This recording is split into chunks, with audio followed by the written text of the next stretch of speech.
Salut, je sors de chez le coiffeur et je me demandais en fait comment parler un petit peu de toutes les pathologies que j'ai connues, de tous ces symptômes et toutes ces maladies qui se sont entrecroisées chez moi et qui font la femme que je suis aujourd'hui, polypathologique et polyhandicapée, en tout cas en situation de handicap. Et je me suis dit bêtement par ordre chronologique. Il se trouve que je sors de chez le coiffeur. Donc, il me paraissait assez sensé, quelque part, de commencer par la première des pathologies qui m'a touchée en étant enfant, euh, qui se trouve être la trichotillomanie. Allez, c'est parti, en route mauvaise troupe.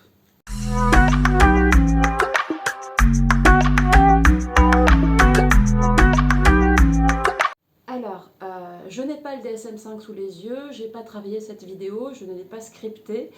Néanmoins, la trichotillomanie est un trouble obsessionnel compulsif qui se déclenche souvent chez les jeunes enfants ou les prépubères et dans une majorité, on a une prévalence féminine dans ce genre de troubles psychiatriques, comme dans d'autres troubles psychiatriques, hein. Non pas pathologie mais troubles, comme le trouble borderline que j'ai eu plus tard, mais ça, ce sera une autre histoire. Donc cette trichotillomanie, comment ça se manifeste? C'est un TOC, donc voilà, hein, vous connaissez, trouble obsessionnel compulsif. En fait, moi ça a commencé, j'avais 7 ans. J'ai été déscolarisée pendant 1 an parce qu'au début, en fait, ça se voyait pas. Je m'arrachais là, à ce niveau-là, les cheveux. Donc c'était très discret finalement. Et puis très vite, j'ai commencé à tout arracher. Et je portais un bandana, mes parents, ma mère surtout, qui s'occupait beaucoup de moi alors qu'elle était invisible pour moi et qu'il n'y avait que mon père qui était absent. Bref, on parlera des troubles de l'attachement un autre jour. Ma mère était vraiment dépourvue, elle me traînait chez tous les psychiatres pour essayer de comprendre ce qui se passait. Et donc on me mettait, j'ai quelques photos que je mettrai peut-être au montage, on me mettait l'été un bandana et l'hiver un bonnet pour pas que ça se voit. Et comme dans la cour de récréation, les enfants sont, on connaît, hein, les gosses c'est cruel. Aujourd'hui, on dirait que j'ai été harcelée, mais bon, ça va. Juste, on m'appelait Boule à Z et on me lançait des cailloux comme ça, genre Cosette, quoi. Et donc, ouais, j'ai été déscolarisée parce que les professeurs pensaient que c'était mieux pour moi de ne pas rester dans ce climat-là avec des enfants qui, voilà, quoi, qui, une petite fille chauve, c'est quand même enfin, les regards suspicieux et les regards, enfin voilà, les enfants qui sont pas toujours hyper tendres.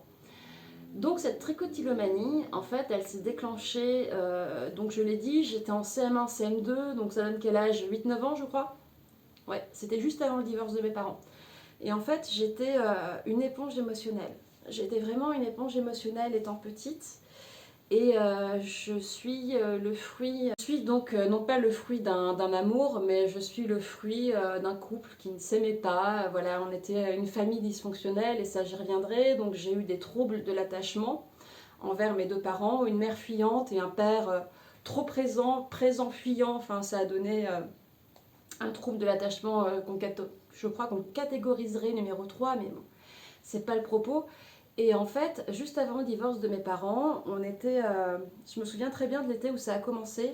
Nous étions en vacances avec mes frères dans une villa dans le Var que mon père louait chaque année. Mon père chaque année nous louait une belle maison dans le Var pour nos vacances, mais on avait une babysitter pour nous garder. Ils mangeaient pas avec nous, ils faisaient rien avec nous. Voilà, les enfants, on ne voyait jamais, on les voyait jamais. On avait notre vie avec notre babysitter.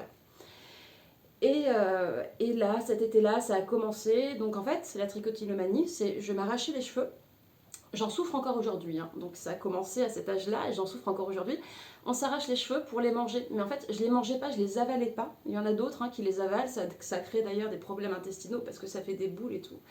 Non, moi je les arrachais et je les mordillais. Aujourd'hui, la trichotillomanie, le DSM-5 donc le classe en tant que TOC, classe ce trouble en tant que TOC, mais je crois, et un ancien ami psychiatre m'a dit que c'était sur le point d'être reclassifié comme addiction enfantine. Comme quoi, ça ferait sens chez moi parce que je serais quelque part, depuis l'enfance, prédisposée à avoir cette nature addicte. En fait, on s'échappe du monde et on est dans un tel état anxieux parce que je souffre d'un état anxieux généralisé, ce qui fait qu'aujourd'hui, mais ça refera l'objet de notre vidéo, l'état anxieux généralisé. ce qui fait que je suis dépendante aux benzodiazépines bien malheureusement, même si j'essaie les techniques de respiration, le yoga, etc. Je pense que ça sent cette tension chez moi. Et, euh, et donc voilà, j'étais très tendue, j'étais très anxieuse, j'étais une enfant éponge et j'étais celle dans la famille qui avait été placée au mauvais rang. Mes deux petits frères étaient très rabaissés. Moi, j'étais au rang de princesse pour mon père. Pas ouf. Et donc voilà, avant le divorce de mes parents, ça a commencé. Et donc, je me suis retrouvée complètement chauve. Voilà, donc on m'a déscolarisée. Et puis avant ma sixième, mes cheveux ont commencé un petit peu à repousser, c'était par brides, etc. Je me souviens d'une anecdote quand j'étais en CM2. À la fin de ma CM2, on a essayé de me remettre en classe. Et en fait, ma grand-mère paternelle, ma Madeleine, que j'adore, m'avait amenée en classe et m'avait donné, enfin, elle m'avait donné à la maîtresse avec ce que ma mère lui avait donné, en fait, un sachet de bijoux en velours, là, avec des boules de coton, pour que je puisse, en fait, ils m'ont mis au premier rang pour réintégrer la classe en fin d'année, vraiment devant la maîtresse, et que j'ai en fait les mains dans le bureau et que je puisse tricoter les boules de coton. Et la nuit, on me mettait des gants. Ma grand-mère, donc, on avait donné à la maîtresse l'indication en fait de me mettre les doigts dans le bureau, dans un petit sac en velours qui englobait les bijoux à cette époque, avec des boules de coton de toutes les couleurs là, et j'avais l'ordre de ne pas sortir les doigts à part pour écrire, pour pas m'arracher les cheveux. Donc c'est vrai que pour un parent, notamment ma grand-mère Madeleine qui était maîtresse d'école, etc., enfin, amener un enfant qui souffre de troubles psychiatriques, à l'époque la santé mentale, on n'en parlait pas, et la santé mentale enfantine, la maladie mentale enfantine, mais c'était un tabou incroyable. Ce qui n'a fait que renforcer d'ailleurs mon mal-être du coup, parce que plus c'est tabou, plus tu sens qu'il y a quelque chose qui dysfonctionne autour de toi, et plus tu te sens coupable et plus tu te sens mal. Donc c'est vraiment pour ça qu'il faut essayer d'en parler et qu'il faut essayer de dédramatiser la chose, sinon de la dédramatiser, au moins de la... Voilà quoi, d'en parler, d'en causer un petit peu, voilà. Donc ensuite il y a eu l'époque où le collège, je me fais percer les oreilles. J'étais très heureuse d'avoir les oreilles percées. Ma mère m'amène chez un perceur où on me fait un trou dans chaque oreille et on me met des petites boucles d'oreilles vertes pour bien différencier que j'étais une fille. Au collège, mes cheveux commencent à repousser, etc. Donc on me faisait souvent, ma grand-mère maternelle pour le coup, essayer de me faire un truc derrière, une espèce de couette avec une barrette. Enfin bon, toute la famille, c'était assez triste en y pensant. Ma mère et mes grands-mères essayaient voilà, de me mettre des bandanas, de cacher ça, d'essayer de faire en sorte que je puisse ressembler à n'importe quelle petite fille. Donc le collège a passé, le lycée est arrivé. Néanmoins, j'ai toujours gardé cette trichotillomanie qui est très liée à mon fou anxieux, à mon trouble anxieux, hein, dont je vais parler, qui fera l'objet d'une vidéo, parce qu'il y a des comorbidités à cette trichotillomanie. En tout cas, c'est une forme de dissociation. C'est-à-dire que quand on fait ça, on se dissocie de la réalité, on s'arrache les cheveux et on n'est plus tout à fait là. Voilà, c'est comme ça que c'est. Et ma mère, d'ailleurs, c'est assez intéressant, ma mère est trichotillomane. Ma mère s'arrache aussi les cheveux. Mais ça n'a jamais été très visible, mais parfois je la vois, hein, je la vois faire, elle s'enlève les cheveux comme ça. Et puis elle se les met dans la bouche, voilà, elle suçote ce qu'on appelle le bulbe. Ma famille est incroyable, putain. Et mon grand frère l'a eu fait avant moi. Et lui, ça avait duré quelques mois, mais il s'était fait toute la coupe là. Et jusqu'à ce que ça s'arrête. Et j'ai pris le relais derrière en fait. C'est comme j'avais pris le relais de la douleur. Grégoire, stop. C'est moi qui vais prendre la douleur. Enfin, il y a un truc un peu comme ça. On est trois enfants qui avons vécu, enfin, comme me le disait ma psychologue très récemment, épaulée par ma psychiatre addictologue, je suis une enfant polytraumatisée. Bon, moi je ne l'avais pas vécu comme ça. Oui, oui, j'ai eu des traumatismes. Oui, ça n'a pas été facile, mais polytraumatisée, maltraitée, c'est vrai. C'est vrai que j'ai été maltraitée, oui, en effet. Mais j'ai pas envie pour autant voilà, d'accuser mon père, d'accuser ma mère. On est parents, on ne sait pas comment faire, on fait mal. Voilà, c'est tout le jeu en fait. Hein, tout le truc, c'est d'arriver à pardonner à nos parents et peut-être un jour, si on a des enfants, à ne pas reproduire, à pouvoir s'extraire de ces schémas nocifs et à ne pas les reproduire. Mais en tout cas, aujourd'hui, les relations sont plus apaisées. Donc, en substance, voilà ce qu'il en est pour la trichotillomanie.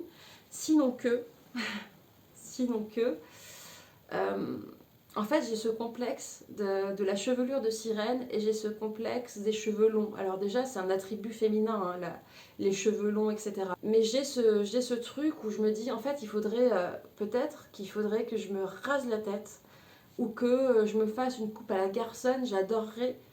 Et ça m'enlèverait ces espèces de nécessité un petit peu narcissique et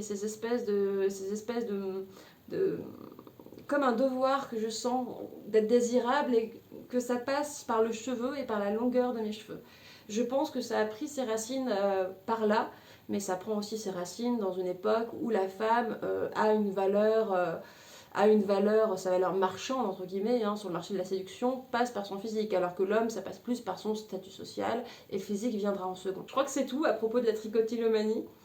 Voilà. Après, il m'en arrivait bien des vertes et des pas mûres, mais c'était la première maladie qui s'est manifestée à 8 ans. Donc voilà, c'était une maladie psychiatrique dans toutes les maladies dont j'ai envie de vous parler pour aussi pouvoir trouver des réponses. Parce qu'il y a encore des questions que je me pose. Donc c'était la première maladie dans tout ce vécu qui va faire qu'à partir de la trichotillomanie, je n'ai cessé d'être malade et d'être malade de maladies psychiatriques en maladies physiques. L'esprit et le corps sont intimement liés, même si chez moi ça a été par la chirurgie et la maladie de Crohn est fortement dissociée parce qu'il a fallu se dissocier de son corps par rapport à la douleur. J'espère que vous avez eu vos réponses par rapport à la trichotillomanie.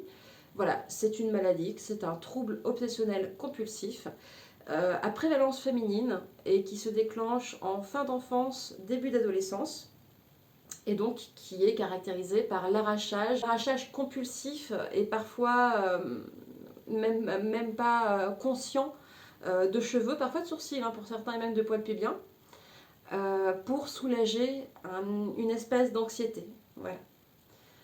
J'espère que j'ai été assez claire. Moi j'étais trichotillomane très fort dans mon enfance, comme je vous l'ai dit, avec cette déscolarisation, je vais mettre des photos hein, où je portais un bonnet à Noël et un bandana à l'été.